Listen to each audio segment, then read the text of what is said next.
Doctor Sreevarma ஆயுள் தரும் ஆயுர்வேதா அறுவை சிகிச்சையில்லா குணம் ஆயுள் கால நிவாரணம். Yesterday courier private limited domestic international cargo உங்கள் இல்லம் தேடி வந்து கொரியர் புக்கிங் டெலிவரி செய்து தரப்படும். டெல்லியில் நாளை அமைச்சரவை கூட்டம் நடைபெறுகிறது. பிரதமர் நரேந்திர மோடி தலைமையில் காலை 11 மணிக்கு இக்கூட்டத்திற்கு ஏற்பாடு செய்யப்பட்டுள்ளது. தீவிரவாதத்திற்கு எதிரான நடவடிக்கைகள் மற்றும் பாகிஸ்தானுக்கு எதிராக முக்கிய முடிவுகள் எடுக்கப்பட உள்ளதாக தகவல்கள் தெரிவிக்கின்றன.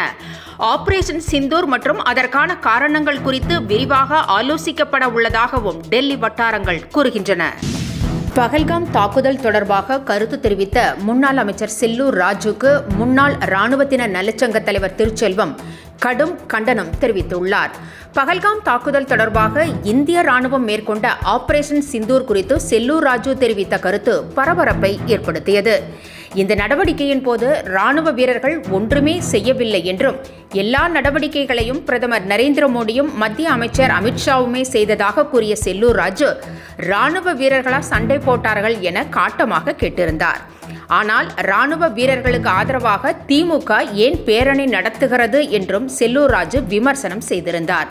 இதற்கு கடும் கண்டனம் தெரிவித்த முன்னாள் ராணுவ வீரர்கள் நலச்சங்க தலைவர் திருச்செல்வம் செல்லூர் ராஜு செய்த தெர்மோகோல் சம்பவத்தையே மக்கள் இன்னும் மறந்திருக்காத நிலையில் மீண்டும் ஒரு பேரறிவுபூர்வமான கருத்தை வெளியிட்டு அவர் தன்னைத்தானே தரம் தாழ்த்தி கொண்டிருப்பதாக குறிப்பிட்டுள்ளார்.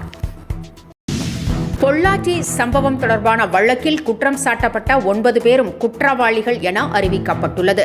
பொள்ளாச்சியில் இளம் பெண்கள் சீரழிக்கப்பட்டு மிரட்டப்பட்ட விவகாரம் தொடர்பாக 9 பேர் கைது செய்யப்பட்டனர். கடந்த அதிமுக ஆட்சியில் நடைபெற்ற இந்த சம்பவம் தமிழகத்தையே உலுக்கியது. இந்த வழக்கு கடந்த 6 ஆண்டு காலமாக நடைபெற்று வந்த நிலையில் கோவை மகளிர் நீதிமன்ற நீதிபதி நந்தினி இன்று தீர்ப்பளித்தார். குற்றம் சாட்டப்பட்ட 9 பேரும் குற்றவாளிகள் என அவர் தீர்ப்பளித்திருக்கிறார். தென்மேற்கு பருவமழை இன்று தொடங்க வாய்ப்பிருப்பதாக சென்னை வானிலை ஆய்வு மையம் தெரிவித்திருக்கிறது. தமிழகத்தில் கோடை வெப்பம் கடுமையாக சுட்டெரித்து வருகிறது. நாளுக்கு நாள் 3 டிகிரி செல்சியஸ் வரை வெப்பம் அதிகரித்து காணப்படுகிறது. இந்நிலையில் கேரளாவில் வரும் 27ஆம் தேதி தென்மேற்கு பருவமழை தொடங்க வாய்ப்பிருப்பதாக கூறப்படுகிறது.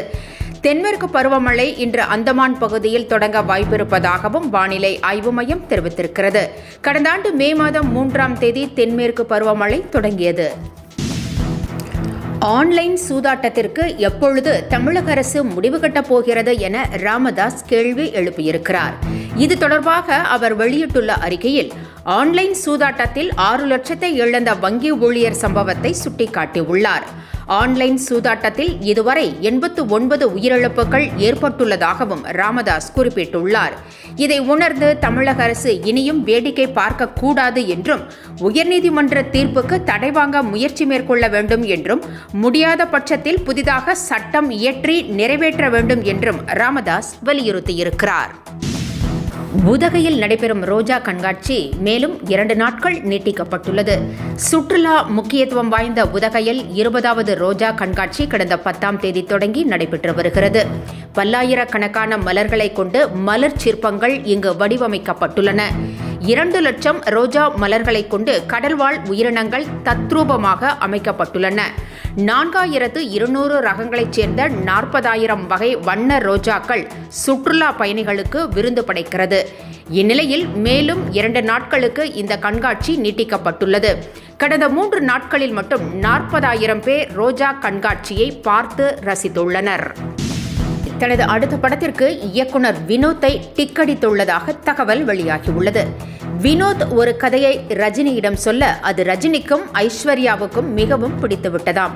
எனவே இந்த படத்தை வேல்ஸ் நிறுவனத்தை வைத்து தயாரிக்கலாம் என திட்டமிடப்பட்டுள்ளதாக தெரிகிறது. தற்போது ரஜினிகாந்த் விஜய் பட இயக்குனருக்கு வாய்ப்பு கொடுப்பதாகவும் ஒரு பேச்சு அடிபடுகிறது. இந்த பட்டியலில் லோகேஷ் கனகராஜ், நெல்சனை தொடர்ந்து அடுத்து வினோத்தும் இடம்பெறுவதாக கூறப்படுகிறது. மகளிர் முன்னேற்றத்தில் இந்தியாவிற்கு தமிழ்நாடு வழிகாட்டியாக விளங்குவதாக அரசு பெருமிதம் தெரிவித்திருக்கிறது.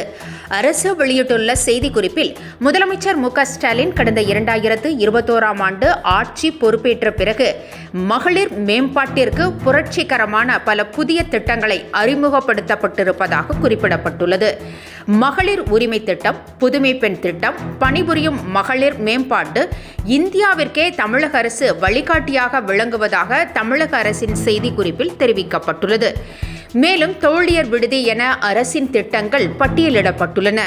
தமிழ்நாடு மகளிர் கொள்கையை முதலமைச்சர் வெளியிட்டதை சுட்டிக்காட்டியுள்ள அரசு மகளிர் முன்னேற்றத்தில் இந்தியாவிற்கு தமிழகம் வழிகாட்டியாக விளங்குவதாக பெருமிதம் தெரிவித்திருக்கிறது. பொள்ளாச்சி வழக்கில் பொள்ளாச்சி நகர அதிமுக மாணவர் அணி செயலாளராக இருந்த அருளானந்தம் குற்றவாளி என நீதிமன்றம் தீர்ப்பளித்துள்ளது. பொள்ளாச்சி சம்பவம் தொடர்பாக இன்று கோவை மகளிர் நீதிமன்றம் பரபரப்பு தீர்ப்பளித்திருக்கிறது. குற்றம் சாட்டப்பட்ட 9 பேரும் குற்றவாளிகள் என தீர்ப்பளிக்கப்பட்டுள்ளது. இந்நிலையில் பொள்ளாச்சி நகர முன்னாள் மாணவர் அணி செயலாளர் அருளானந்தம் குற்றவாளி என தற்போது தீர்ப்பளிக்கப்பட்டுள்ளது. பொள்ளாச்சி சம்பவ விசாரணையில் அதிமுக தலையீடு இருந்ததாக அப்பொழுது பரபரப்பு குற்றச்சாட்டு இருந்தது.